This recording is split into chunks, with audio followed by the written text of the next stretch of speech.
last video, I said that I wanted to touch base on sound first before I delved into the free deposits of energy and all of our options there.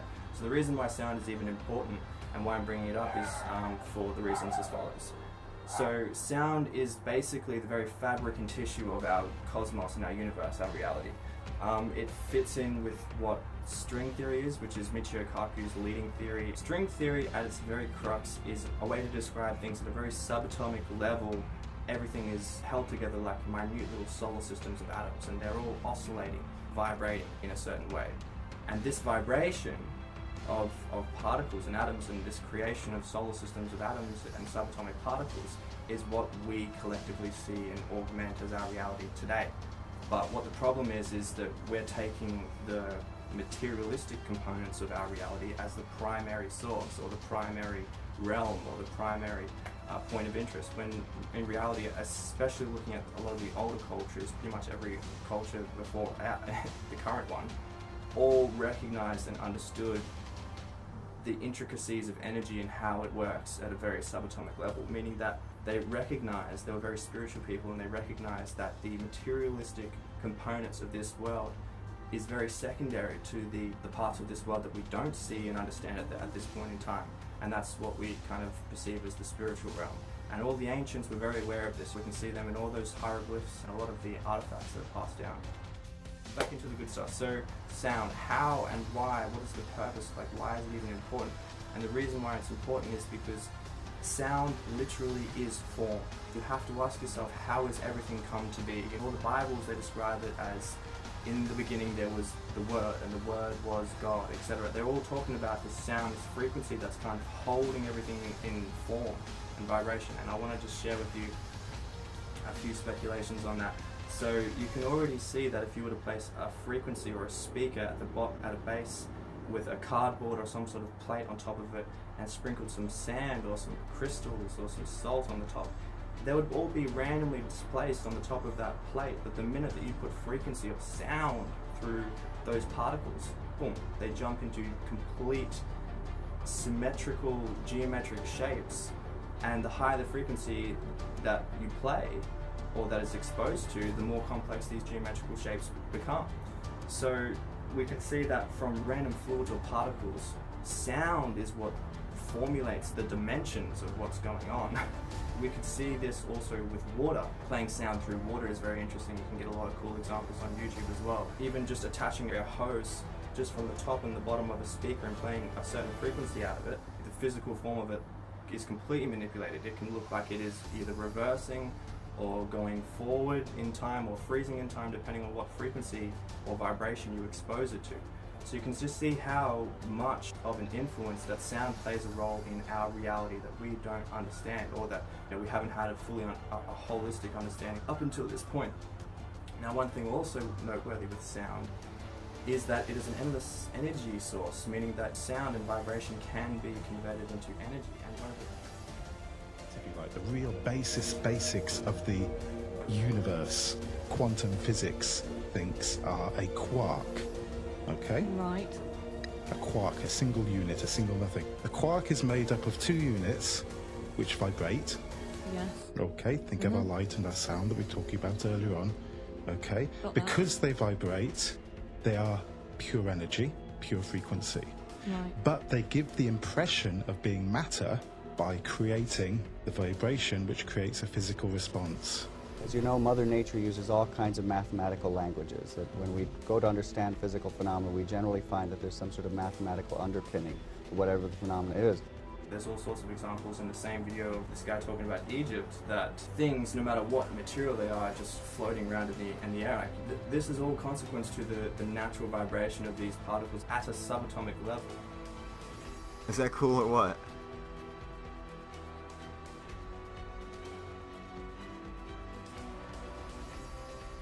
Look at that. That's a 60-pound cannonball just floating around. Up there go the pliers.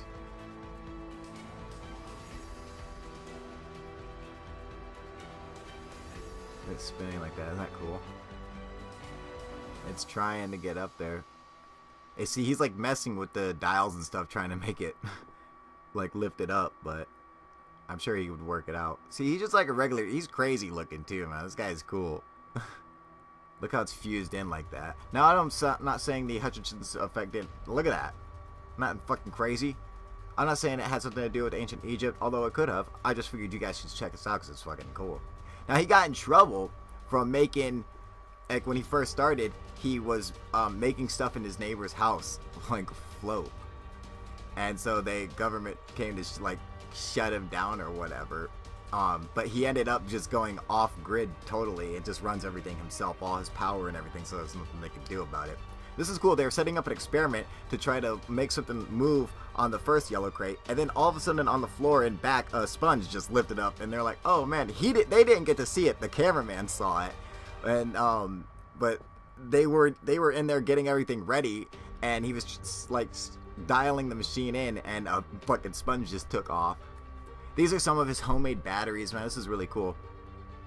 Oh yeah, man. He just goes up there and grabs some regular stones, and with those stones, he makes these batteries that last forever.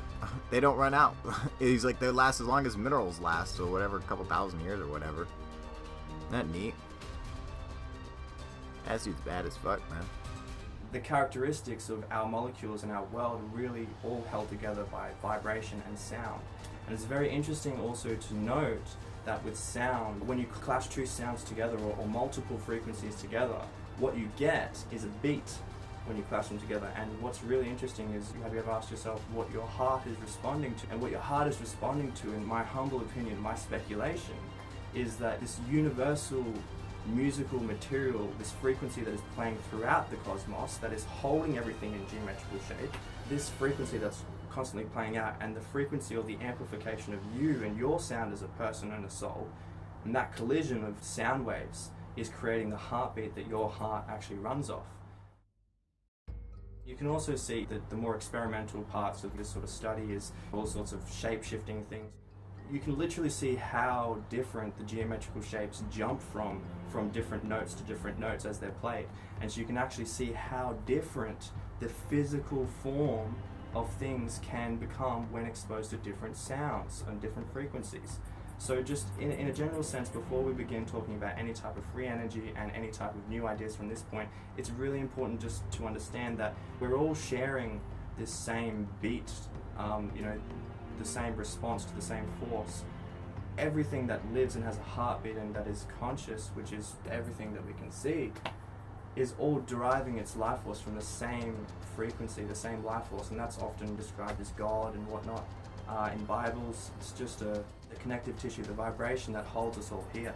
And that's how we're all connected, is because we're all running off the same stuff. We're all running off the same, we're all drawing life from the same frequency. Now what's really interesting is, the botanical world, so all the greenery, what pretty much makes the plants green is the vibration that they're held at a subatomic level. And the vibration that they're held at is 528 hertz, which is also, coincidentally enough, the same vibrational frequency that is on average coming out of the sun beaming out. So they're both celebrating, both the sun and all the botanical world is celebrating this 528 hertz frequency. The reason why that's even important is because 528 frequency, or hertz, is the sound, or the music of healing DNA, and used in deep meditation. This sound, this 528 hertz sound, is used throughout nature, and vibrations in general is seen throughout nature. We just need to sort of align ourselves with the understanding of that, because we seem to, like I said, have trapped ourselves within thinking that the materialistic world is the primary particles and forces at work. But what is really most important is the forces and the subatomic forces and the vibrations and the sound and the frequencies that we can't hear and see. It's a bit like a radio. You can go into your TV in your living room and you can turn on the channel and you can tune into whatever channel you want, even though there's 100 different channels there. But it's just because you're tuning into a specific wavelength that is only compatible with that particular channel, and that's how you're getting that dialogue or that signal, even though there's plenty of it there. It's a bit like that in what's happening right now. Everything is vibrating, and I'm talking about like alternate and multiple dimensions here, and how it's all kind of working is that the sound frequency that's holding everything together is holding together different worlds and different sort of dimensions, and by different dimensions I mean different dimensions of oscillating particles, different vibrations. we'd perceive them as alternate realities, or compatible realities, or parallel universes and whatnot. And all that's trying to describe is that this sound is also creating different shapes just beyond our visible light range and our physical vibrational range that we can detect. And we're just stuck on the linear planes of motion upon the five senses, when really there is so much more out there to really experience. And that's why all the ancients were talking about the third eye, the pineal gland. There is a non-verbal language that this cosmos can speak, and that's why people are saying the truth, the answers and whatnot are not out here. They're within yourself. And that's all that's trying to describe, is that when you meditate, when you activate your pineal gland, you're trying to connect and you're trying to align yourself with a form of communication that does not involve a high form of communication, that does not involve verbal activity. You know what I mean? It's just there, and you're connected, and there's just a vibrant source of ocean of consciousness right there for you to experience and share. And that's all coming through looking within. That's all, that evolution comes from within. So it's important to understand these concepts. It's important to be aware of sound and how it really governs the forces in our reality, how it augments it, and how we can then use this understanding to get free energy and whatnot. One thing that I will notice and finish on is that Nikola Tesla founded a lot of his research from reading the Bibles, because the Bibles are definitely not what they're being used for now. They're actual biblical scriptures used to describe a quantum leap mechanical world that, depending on your level of education and understanding of the laws of the physics of the world and whatnot, will depend on how much meaning you can extract from the Bibles. Then right now they're being used as artifacts to control people, but in reality they are there just to explain the origins of everything, sound-wise and otherwise. The ultimate goal here, and what Nikola Tesla was trying to create, is he was describing that the Earth rings like a bell, just like Saturn does. Saturn's rings actually are sound waves going around it, not rocks or particles or ice or anything. It's actually sound. Voyager 1, Voyager 2, when they came back with the visuals, the snapshots of Saturn and its rings, from a side form view, from a cross-sectional view, it looked exactly like, the rings looked exactly like a sound wave. There's snapshots 5 minutes in between of these Voyager photos, and they're different sinusoidal waveforms, meaning that the frequency is changing. Planets are literally vibrating, and there's a constant source of vibrational and frequency energy coming out of planets. And that's what Nikola Tesla was saying, that there's an endless supply of sound or energy vibrating out of this planet that all we need to do is just tap into. So the ultimate goal that I believe that Tesla was going on to was creating on specific locations around the world different ionizing techniques to electrify the ionosphere, and I'll nutshell it down just so that anywhere on the world you could plug in to ground and get electricity, because the ionosphere was that excited and electrified. I'll leave it on that note. We'll go into the next video, which is going to describe all the free energy techniques and whatnot, but I just wanted you to get a brief understanding of sound, the beauty of it, how it holds physical shape. If you were to have a Coke bottle and you were to drop a droplet of water into the Coke bottle, it would hit the surface of the water and it would dissipate in. But if you were to put a frequency or pump a frequency through that Coke bottle and drop the same droplet of water, it would hit the surface and it would hold its spherical shape until you turn the frequency off, or you stop putting vibration or energy through it, and then it would dissipate back into the liquid. Meaning that vibration, that force, is what holds physical things together. Okay, and that's how this planet and everything really works. And this force and everything to do with it is just all in correlation to sound.